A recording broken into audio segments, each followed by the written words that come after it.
Start பண்ணலாம். Okay okay okay correct. Okay. அன்பார்ந்த தோழர்களே, என் உயிரின் உயிரான விடுதலை சிறுத்தைகளே, அனைவருக்கும் வணக்கம். கட்சியின் மறுசீரமைப்பு குறித்து சில கருத்துக்களை உங்களோடு பகிர்ந்து கொள்ள விழைகிறேன். வழக்கம் போல பல்வேறு பணிச்சுமைகளுக்கு இடையில் அவ்வப்போது நேரம் ஒதுக்கி இந்த மறுசீரமைப்பு பணிகளிலும் கவனம் செலுத்தி வருகிறேன். கடந்த 4 நாட்களாக நான் வழக்கமாக தங்கும் இடத்தில் தங்காமல் இதற்கென்று தனி ஒரு இடத்தை தேர்வு செய்து தங்கி பணி செய்ய முயற்சித்தேன். ஆனாலும் முடியவில்லை. இருக்கும் இடம் தேடி தோழர்கள் வழக்கம்போல் இடத்தையும் நேரத்தையும் ஆக்கிரமித்துக் கொள்கிற நிலைதான் நீடிக்கிறது. மேலும் தம்பி பாவரசு அவர்கள் திடீரென காலமாகிவிட்டார். அதனையொட்டி மதுரைக்கு செல்ல நேர்ந்தது. அடுத்து பொது உடைமை இயக்கத்தின் மூத்த தலைவரும் முதுபெரும் தலைவர் ஐயா நல்லக்கண்ணு அவர்கள் காலமாக நேர்ந்தது. அதனையொட்டி 2 நாட்கள் செலவிட நேர்ந்தது. ஆகவே இந்த மறுசீரமைப்பு பணிகளில், குறிப்பாக மாவட்ட நிர்வாகத்தை அறிவிக்கும் பணிகளில் போதிய அளவுக்கு கவனம் செலுத்த இயலவில்லை அல்லது தீவிரம் காட்ட இயலவில்லை. நாள்தோறும் 12 அல்லது 1 மணி நள்ளிரவில் அமர்ந்து 3 மணி வரையிலும் நம்முடைய விண்ணப்பங்களை எல்லாம் சீராய்வு செய்து ஒரு சில அறிவிப்புகளை செய்திருக்கிறோம். இதுவரையில் 8 அறிவிப்புகள் வெளியாகி இருக்கின்றன. இதில் அமைப்பின் கட்டமைப்பு குறித்து சில தெளிவை உங்கள் முன்னால் நான் வைக்க கடமைப்பட்டிருக்கிறேன். இந்த முதன்மை செயலாளர் என்கிற பொறுப்பு நேற்று அறிவிக்கப்பட்டது. அது திருத்தம் செய்யப்பட உள்ளது. தோழர்கள் அதனை புரிந்து கொண்டு அதற்கு ஒத்துழைப்பு நல்க வேண்டும்.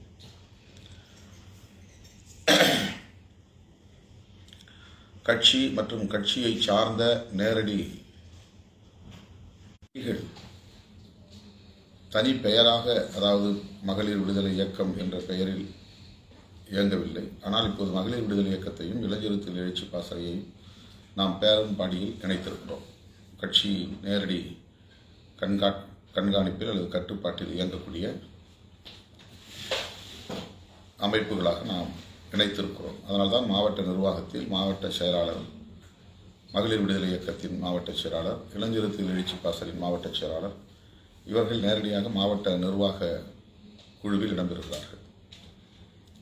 மாவட்ட பொருளாளர், மாவட்ட செய்தி தொடர்பாளர், மாவட்ட துணை செயலாளர்கள், நிர்வாக குழு உறுப்பினர்கள், செயற்குழு உறுப்பினர்கள் இவர்கள் எல்லாம் மாவட்ட நிர்வாகத்தில் இடம்பெறுகிறார்கள். இளைஞர் எழுச்சி பாசறையில் மாவட்ட துணை செயலாளர்கள் செயற்குழுவில் இடம்பெறுவார்கள். மகளிர் விடுதலை இயக்கத்தின் மாவட்ட துணை செயலாளர்கள் மாவட்ட செயற்குழுவில் இடம்பெறுவார்கள். மாவட்ட செயற்குழு உறுப்பினர்களும் மாவட்ட செயற்குழுவில் இடம்பெறுவார்கள். அவர்கள் நிர்வாக குழுவில் இடம்பெற மாட்டார்கள். நிர்வாக குழு உறுப்பினர்களுக்கும் மாவட்ட செயற்குழு உறுப்பினர்களுக்கும் இதுதான் வேறுபாடு. மாவட்ட செயற்குழு வேறு, மாவட்ட நிர்வாக குழு வேறு. மாவட்ட நிர்வாக குழு இப்போது நாம் அறிவித்திருக்கிற இந்த 17 பேரும் அல்லது 15 பேர், இதில் இடம்பெறுகிற நிர்வாக குழு உறுப்பினர்களும் மாவட்ட துணை செயலாளர்களும் ஒரே ரேங்க் அல்லது ஒரே தகுதி. மாவட்ட செயலாளர்களும் அதே தகுதியுடையவர்கள் தான். ஆகவே தான் அவர்கள் 15 பேரையும் நாம் மாவட்ட நிர்வாக குழு இடம்பெறச் செய்கிறோம். இதில் மாவட்ட துணை செயலாளர்களும் மாவட்ட நிர்வாக குழு இடம்பெறுவார்கள், கட்சியின் மாவட்ட துணை செயலாளர்கள். ஆனால் மகளிர் விடுதலை இயக்கத்தின் மாவட்ட துணை செயலாளர்கள் மாவட்ட செயற்குழுவில் இடம்பெறுவார்கள். இளைஞரத்தில் எழுச்சி பாசறையின் மாவட்ட துணை செயலாளர்கள் மாவட்ட செயற்குழுவில் இடம்பெறுவார்கள். மற்ற பொறுப்பாளர்கள், அதாவது மற்ற துணைநிலை அமைப்புகளுக்கான பொறுப்பாளர்கள் தனித்தனி அந்தந்த துறைநிலை அமைப்பின் மாவட்ட நிர்வாகம், மாவட்ட செயற்குழு தனி, அவர்கள் தனித்து நிர்வாக குழுவை கூட்ட முடியும், செயற்குழுவை கூட்ட முடியும். இது ஒரு முக்கியமான தகவல். இதை நான் தேர்தல் முடிந்த பிறகு உங்களுக்கு விரிவாக விளக்குவேன். கட்டமைப்பு ரீதியான பணிகள் என்ன, அதிகாரங்கள் என்ன, உரிமைகள் என்ன என்பதை நான் நேரில் உங்களோடு உரையாடும் போது அந்த வகுப்பிலே, பயிற்சி வகுப்பிலே விளக்குவேன். இப்போது மகளிர் விடுதலை இயக்கம், இளைஞரத்தில் எழுச்சி பாசறை, முற்போக்கு மாணவர் கழகம், தொழிலாளர் விடுதலை முன்னணி, விவசாயிகள் பாதுகாப்பு இயக்கம், அதாவது விவசாய தொழிலாளர் இயக்கம், இதில் தொழிலாளர் விடுதலை முன்னணியிலும் கூட அமைப்பு சாரா, அமைப்பு சார் என்று 2 அணிகளை நாம் உருவாக்கியிருக்கிறோம். இந்த 2 அணிகளுக்கும் சேர்த்து ஒரு முதன்மை செயலாளர். விவசாயிகள் பாதுகாப்பு இயக்கம், விவசாய தொழிலாளர்கள் விடுதலை இயக்கம், இந்த 2 அமைப்புகளுக்கும் சேர்த்து ஒரு முதன்மை செயலாளர். முற்போக்கு மாணவர் கழகத்துக்கு ஒரு முதன்மை செயலாளர், இளைஞரத்தில் எழுச்சி பாசறைக்கு முதன்மை செயலாளர், மகளிர் விடுதலை இயக்கத்திற்கு முதன்மை செயலாளர், தொண்டரணி, வணிகரணி, சமத்துவ வழக்கறிஞர்கள் சங்கம், இஸ்லாமிய ஜனநாயக பேரவை, கிறிஸ்தவ சமூக நீதி பேரவை, ஊடக மையம், இந்த அமைப்புகளுக்கு முதன்மை செயலாளர் உண்டு. தேர்தல் பணிக்குழு, கருத்தியல் பரப்பு குழு,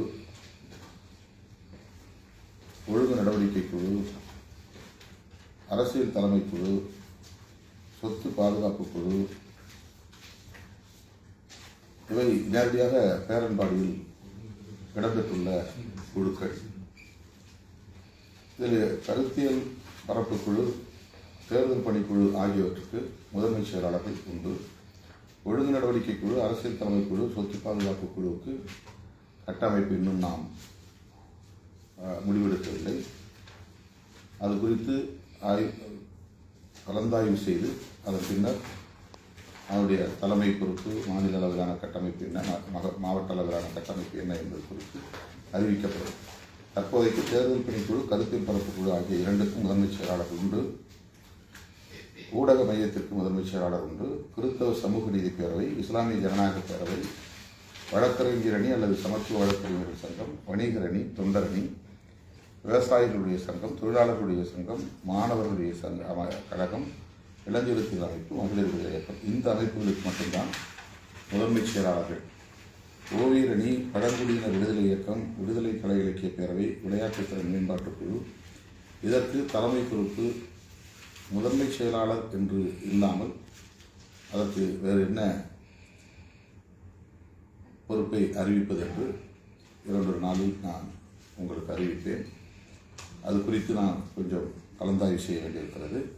ஆகவே இப்போது அறிவிக்கப்பட்டிருக்கிற ஓவியரணி, பழங்குடியினர் விடுதலை இயக்கம், விடுதலை கலை இலக்கிய பேரவை, விளையாட்டுத் திறன் மேம்பாட்டு மையம், இவற்றுக்கு முதன்மை செயலாளர் பொறுப்பு இல்லை என்பதை மட்டும் உறுதிப்படுத்துகிறேன்.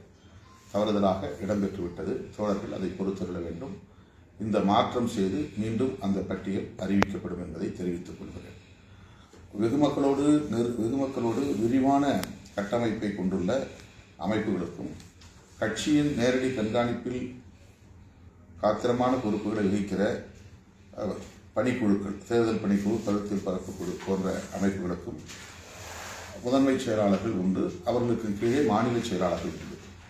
அதிலே மாநில ஒருங்கிணைப்பாளரும் சில அமைப்புகளுக்கு நாம் நியமனம் செய்ய இருக்கிறோம். குறிப்பாக முதன்மை செயலாளர் உள்ள பொறுப்புள்ள அமைப்புகளுக்கு மாநில செயலாளர்கள், அவர்களுக்கு மேலே மாநில ஒருங்கிணைப்பாளர், அதன் பிறகு மாநில செயலாளர்கள். மாநில ஒருங்கிணைப்பாளர் ஒரே ஒரு பொறுப்பு தான். மாநில செயலாளர்கள் 3 நாடாளுமன்ற தொகுதிகளுக்கு ஒருவர் என்று நாம் வரையறை செய்திருக்கிறோம். அந்த 3 நாடாளுமன்றங்கள் எவை எவை என்பதை இப்போது நான் படிக்கிறேன். வட சென்னை, மைய சென்னை, தென் சென்னை, இதற்கு ஒரு மாநில செயலாளர். இந்த 3 ஒரே மண்டலம், அதாவது ஒரு ஜோன். திருவள்ளூர், ஸ்ரீபெரும்புதூர், காஞ்சிபுரம், இது 3க்கும் சேர்த்து ஒரு மாநில செயலாளர். அரக்கோணம், வேலூர், ஆரணி, இந்த 3 நாடாளுமன்ற தொகுதிகளுக்கும் ஒரே மாநில செயலாளர். திருவண்ணாமலை, தருமபுரி, கிருஷ்ணகிரி, இந்த 3ஐயும் ஒரு மாநில செயலாளருக்கு நாம் ஒதுக்கியிருக்கிறோம். விழுப்புரம், கடலூர், கள்ளக்குறிச்சி, பெரம்பலூர், சிதம்பரம், மயிலாடுதுறை, சேலம், நாமக்கல், ஈரோடு, கோவை, திருப்பூர், நீலகிரி, கரூர், திண்டுக்கல், பொள்ளாச்சி, திருச்சி, தஞ்சை, நாகை,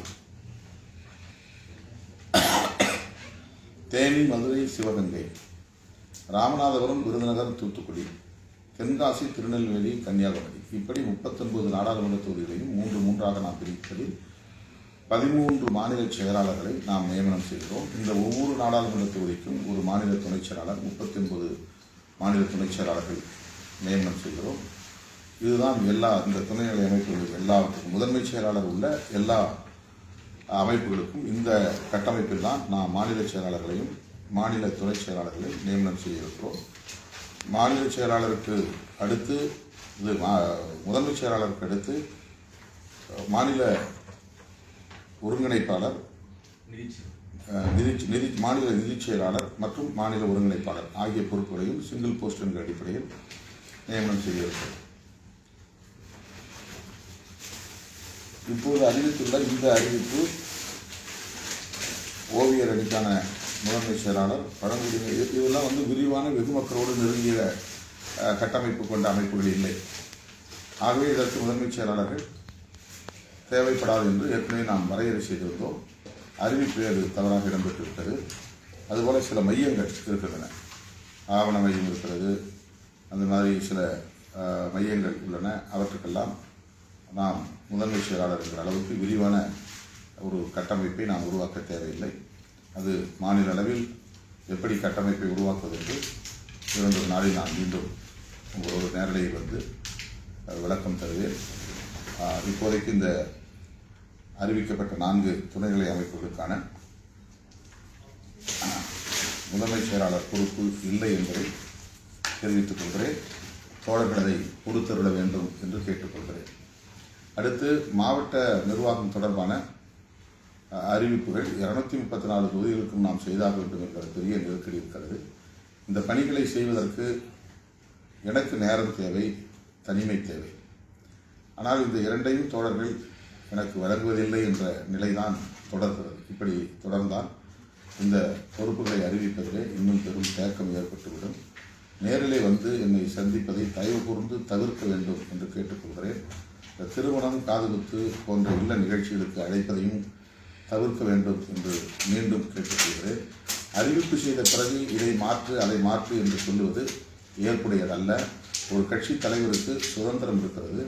அந்த சுதந்திரத்தை சீர்குலைக்கக்கூடிய வகையில் நீங்கள் நெருக்கடி தருவதை கடுமையான மன உளைச்சலை தருகிறது. தோழர்கள் இதை புரிந்து கொள்ள வேண்டும்.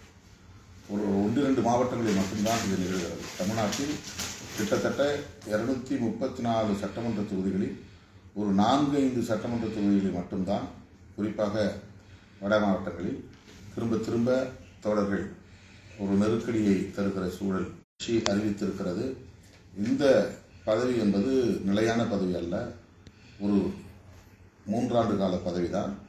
ஆகவே அடுத்தடுத்து மறுசீரமைப்பின் போது உரிய இடங்களை பெறுவதற்கு வாய்ப்பு இருக்கிறது என்கிற நம்பிக்கையோடு தோழர்கள் முழுமையான ஒத்துழைப்பை நல்க வேண்டும் என்று கேட்டுக்கொள்கிறேன். இப்போது அவசரமாக நான் விமானம் பிடித்து தென் மாவட்ட சுற்றுப்பயணத்திற்கு செல்ல வேண்டிய நெருக்கடியில் இருக்கிறேன்.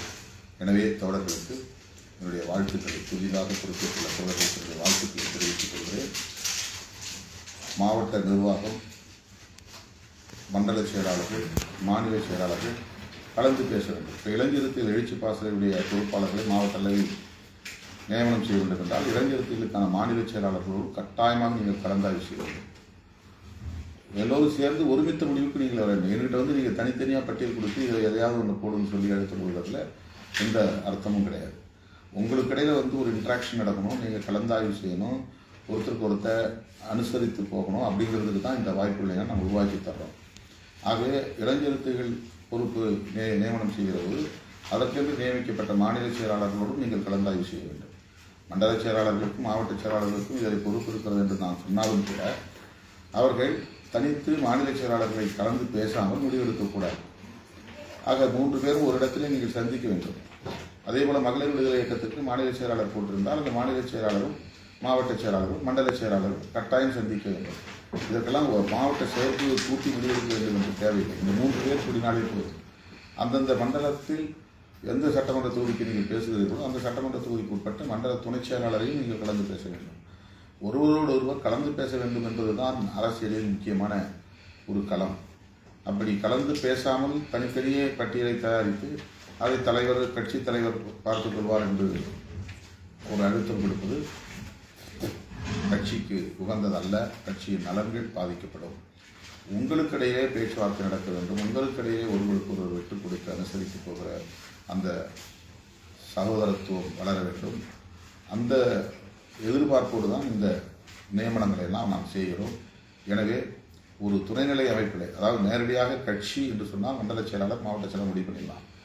துணைநிலை அமைப்பு தொடர்பாக எந்த முடிவு எடுத்தாலும் அந்த துணைநிலை அமைப்புக்கான மாநில செயலாளர்கள் மாநில துணை செயலாளர்கள் அவர்களோடு கலந்தாய்வு செய்வது அவசியமாகும்.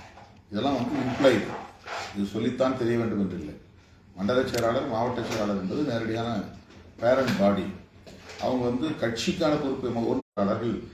துணைநிலை அமைப்புகளை பொறுத்தவரையில் நீங்கள் பொறுப்பாளர்களை நியமனம் செய்யாத போது மாவட்ட பொறுப்பாளராக இருந்தாலும் ஒன்றிய நகரத்தில் ஒரு பொறுப்பாளராக இருந்தாலும் நியமனம் செய்யப்பட்டிருக்கிற துணைநிலை அமைப்புகளில் மாநில பொறுப்பாளர்களோடு கட்டாயம் கலந்து பேச வேண்டும். இது மிக மிக அவசியமானது என்பதை தெரிவித்துக் கொள்கிறேன். மீண்டும் சந்திப்போம். நன்றி, வணக்கம்.